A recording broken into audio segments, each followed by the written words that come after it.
Hello दोस्तों, अभी तक आपने इस चैनल को सब्सक्राइब नहीं किया है तो सब्सक्राइब कर लीजिए और बेल आइकन को प्रेस कर दीजिए, जिससे इस चैनल पर प्रस्तुत होने वाली नई रचनाओं और सूचना आप तक पहुंचती रहे।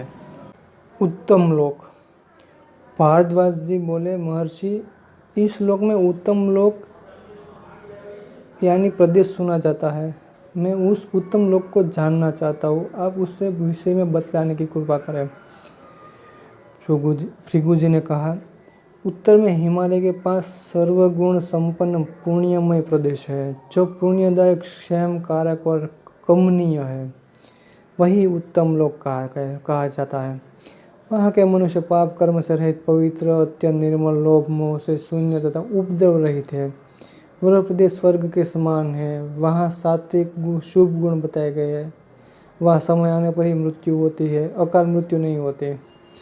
रोग वहाँ के मनुष्य को स्पर्श नहीं करता। वहाँ किसी के मन में पराई स्त्री के लिए लोभ नहीं होता। सब लोग अपनी ही स्त्री में प्रेम रखने वाले होते हैं। उस देश में धन के लिए दूसरों का वध नहीं किया जाता। उस प्रदेश में अधर्म अच्छा नहीं माना जाता। किसी को धर्म विषयक संदेश नहीं होता। वहाँ किए हुए धर्म का फल प्रत्यक्ष मिलता है। इस श्लोक में तो कहीं के 5 जीवन निर्वाह मात्र के लिए सामग्री उपलब्ध है।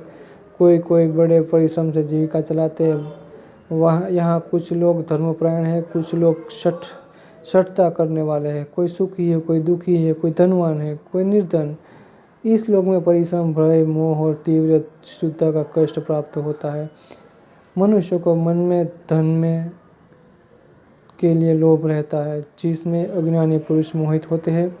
कपट, शठता, चोरी, परिनिंदा, दोषवृत्ति, दूसरे पर चोट करना, हिंसा, चुगली तथा मिथ्या भाषण, इन दुर्गुणों का जो सेवन करता है उसकी तपस्या नष्ट होती है।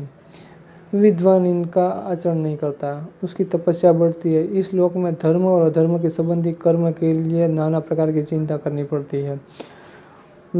लोक में यह कर्म भूमि है। यहाँ शुभ और अशुभ कर्म करके मनुष्य शुभ कर्मों का शुभ फल और अशुभ कर्मों का अशुभ फल पाता है। पूर्व काल में यहाँ ब्रह्मा प्रजापति, ब्रह्मा, अन्याय देवता और महर्षियों ने यज्ञ और तपस्या करके पवित्र हो ब्रह्मलोक को प्राप्त किया था। पृथ्वी का उत्तरीय भाग सबसे अधिक पवित्र और शुभ है। यहाँ तो पुण्य कर्म करने वाला मनुष्य यदि सत्कार चाहते हो तो पृथ्वी के उस भाग में जन्म पाते हैं। कुछ लोग कर्मानुसार पशु पक्षी आदि में योनि में जन्म लेते हैं। दूसरे लोग क्षीणायु होकर भी भूतल पर नष्ट हो जाते हैं। जो एक दूसरे को खा जाने पर लिए उद्धत रहते हैं, ऐसे लोग और मोह से डूबे हुए मनुष्य चक्कर लगाते रहते हैं।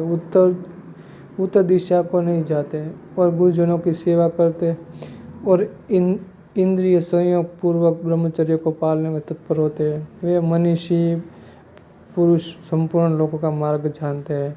इसी प्रकार मैंने ब्रह्मा जी को बताए हुए धर्म का संक्षेप में वर्णन किया है। जो जगत के लिए अधर्म को जानता है वही बुद्धिमान है।